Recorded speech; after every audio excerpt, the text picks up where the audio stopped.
Hello friends, whenever we are discussing about the Indian Constitution, most of the times we discuss about the fundamental rights, about the preamble or about the various parts of the Constitution. But hidden within are 12 powerful tools and these tools frame the Indian Constitution. Friends, my name is Sonar and today we are going to discuss about these 12 powerful tools and these are nothing but the schedules of the Indian Constitution. So without any further delay, we are going to start the topic of the day, that is the schedules of Indian Constitution.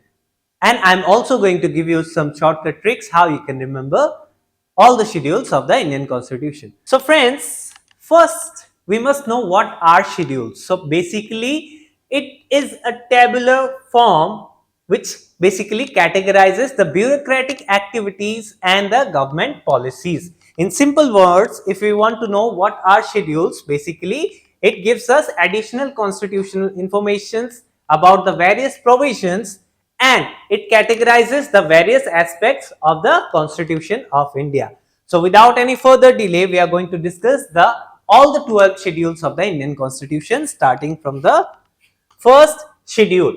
Friends, India is a union of states, is not it? So the first schedule tells us about the list of states and union territories that are part of India. So our first schedule deals with all the list of states and union territories. Moving towards the second schedule, we have salary of all the constitutional posts. Friends, whenever I'm telling the word constitutional post, it means that these posts are mentioned in the Constitution of India, be it the president, be it the governor, or be it the chief justice and other such posts. So, salary of all the constitutional posts are mentioned in the second schedule.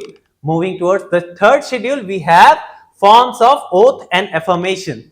Whenever any person is holding any constitutional post, he must take oath of the Constitution of India that he will bear truth and allegiance to the Constitution of India in presence of several other constitutional post holders. Like for president, whenever the president is taking the oath, his oath is administered by the Chief Justice of India. So this is all about the third schedule that basically deals about the forms of oath and affirmations.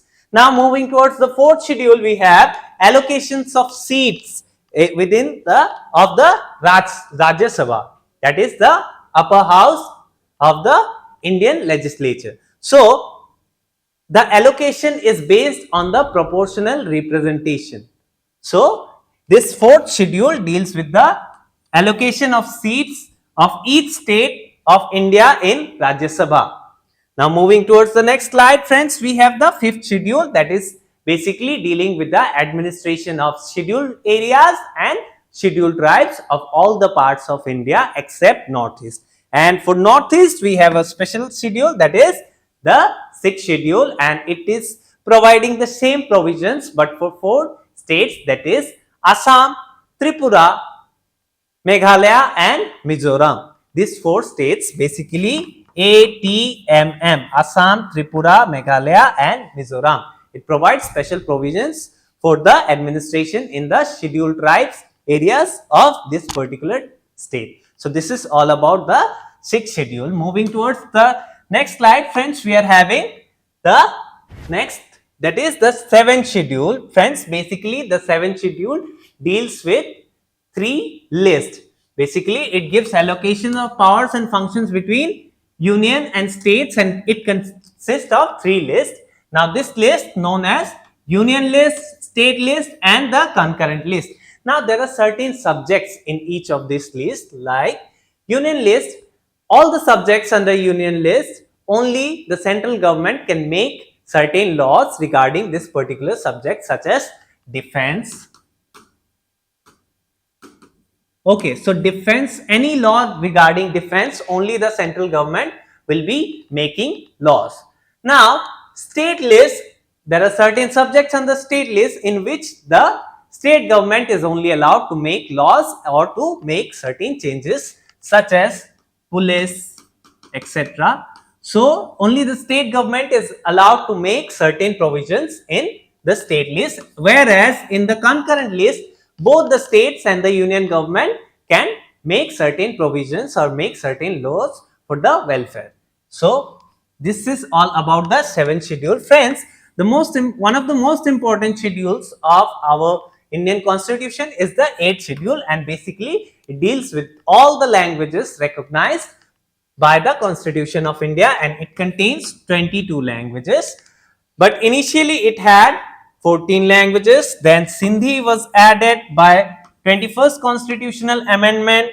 Konkani, Manipuri, Nepali were added in 1992 by 71st Constitutional Amendment, and later on by 92nd Constitutional Amendment we added Santhali, Maithili, Boro and Dogri. So ultimately we are having 22 languages that are mentioned or that are recognized by the Indian Constitution under 8 schedules.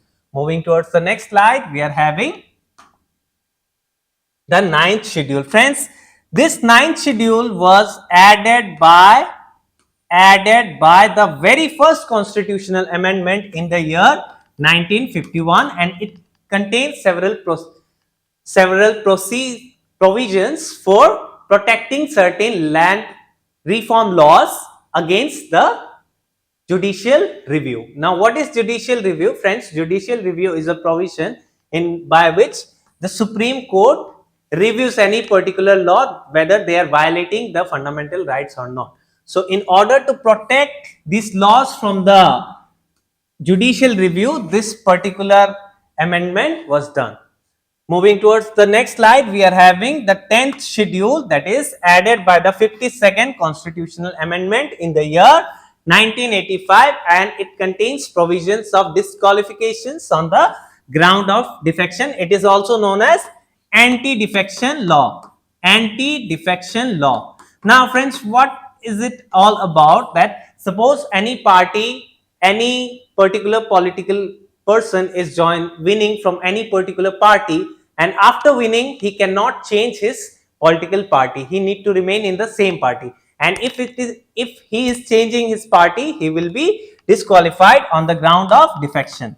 So this is all about the anti-defection. Moving towards the 11th schedule, we have the Panchayati Raj system was added by the 11th schedule by the 71st Constitutional Amendment, and by the in the 12th schedule we have the municipal corporations or municipalities, and it was added by the 74th Constitutional Amendment, both in the year 1992. So this was all about various schedules of the Indian constitutions. Now I am going to give you one shortcut trick how you can remember all the schedules in a simple and easy manner. So friends, all of us can remember this particular sentence, tears of old PM. Okay, so now I'm going to give you what each letter is signifying. Okay, so friends, tier is for union and territories, basically territories. So this is under the very first schedule. Moving towards the next schedule, we have emoluments, that is basically the salary. Affirmations, that is the oaths and affirmation, are for Rajya Sabha. As for schedule areas other than Northeast, here other schedule areas of Northeast like A, T, M, M. F for federal structure, that is the 7th schedule of union list, state list and the concurrent list. Now 8th schedule deals with the official languages.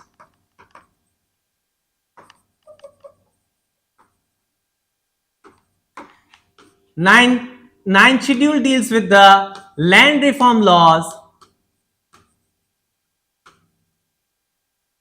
9th schedule deals with the land reform laws.